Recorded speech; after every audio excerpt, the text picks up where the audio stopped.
Hello everyone and welcome back to another tutorial where I'm going to show you how you can download and install the Hollow Knight game on your PC. So let's get started right away. First of all, open up the Steam application on your device, and once you are logged into your account, from the store page click on the search box and just type in Hollow Knight to begin your search.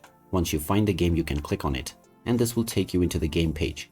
You can check the trailer as well as the reviews if you wish, and if you scroll down you can find the Add to Cart button. Click on this and then you can click on View My Card to proceed towards the payment. Now you may use your Steam wallet balance, or you can use any one of the payment methods within the drop-down menu. After you have entered all of the credentials of your chosen payment method, the game will be added to your library as soon as the transaction is finalized. And now you can begin the installation, and once it is completed, you can start playing the Hollow Knight game on your PC right away. So there you have it. That is how easy it is to download and install the Hollow Knight game on your PC.